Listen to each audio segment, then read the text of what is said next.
Hi. Hello. So I'm just going to cold open this. This is a song that I wrote yesterday. It's an interview. It's verbatim from an interview that I did in New Jersey this month at a McDonald's. It's really new. Honestly, I like to piss certain people off. Like when I lived on the Upper West Side, I used to wear a "Don't Blame Me, I Voted for Bush" t-shirt. And if it wasn't for my business, my car would have a sign saying, vote Trump honk once, Hillary for jail honk twice. But I'm tired of all the BS. Let's talk about issues. Who cares what Donald Trump said? Who Bill Clinton screwed? Do you believe in smaller government? Do you believe in freedom or not?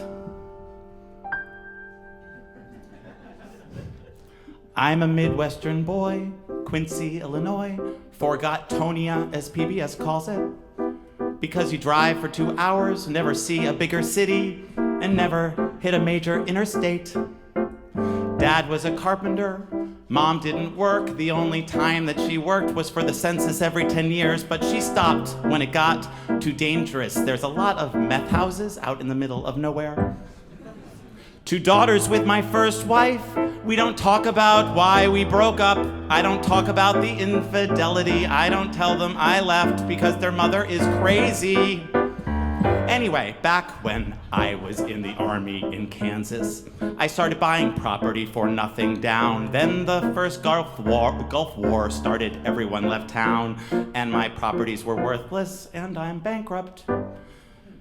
So I bailed out and I landed on Wall Street, and on paper we were making beaucoup profits, and I kept my money invested in the firm. Then lo and behold, the owners of the company have embezzled the customers' funds, and when that happens, they indict everyone.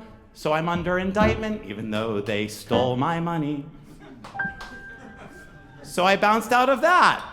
Ended up at an internet startup, really successful till the internet went bust in 2001.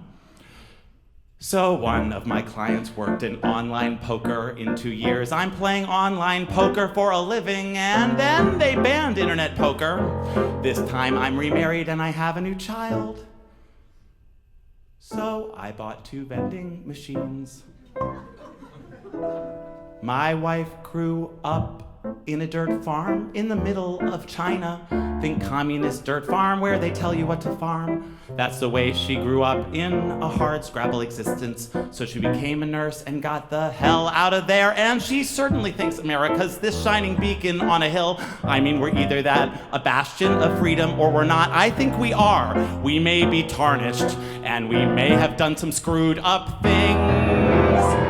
But the spirit is alive and well, and the vessel that they found to put it in is Donald Trump. He may be imperfect, he may be crude, he may even lie, but he isn't corrupt. He represents a real change from what's going on, the embodiment of what me and a lot of people feel, that it's us versus the political class. And when I say I want to take my country back, I'm guessing your politics are left of center. I don't know how liberal or not. But I've heard Bernie Sanders. It's the same frustration on the left as we have in the Tea Party. I can't call myself a Republican anymore.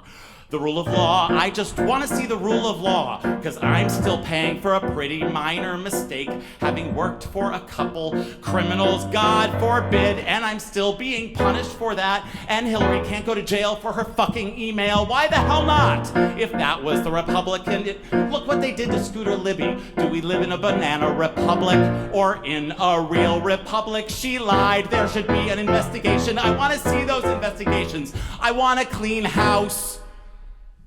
Justice Roberts.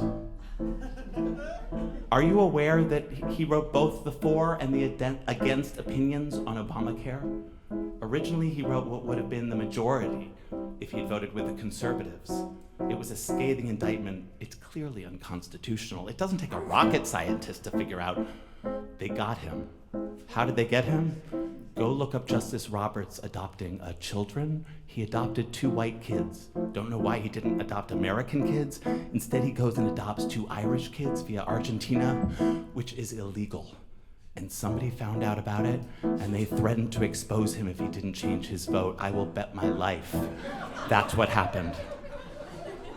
And when Trump says Hillary and Obama made ISIS, it's about the sale of arms to Syria after Libya fell. That's why the ambassador was in Benghazi, not Tripoli. I mean, it's not common knowledge. There's not a bit of proof, but it's been hinted at enough.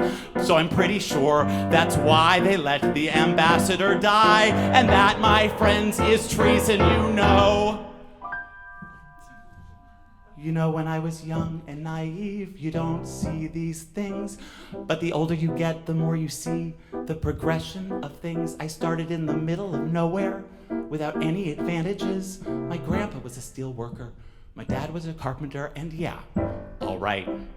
I'm male, I'm white, I've got privileges, but I worked hard to get where I am from nothing. So I have very little sympathy for gays, blacks, or women's, cause I know what it was like when I was a kid. And now you've got everything that you asked for. You got everything that you want. What about me? And you know, this is the Flight 93 election, and this is 9/11. And you are on a plane. Who do you want flying the plane?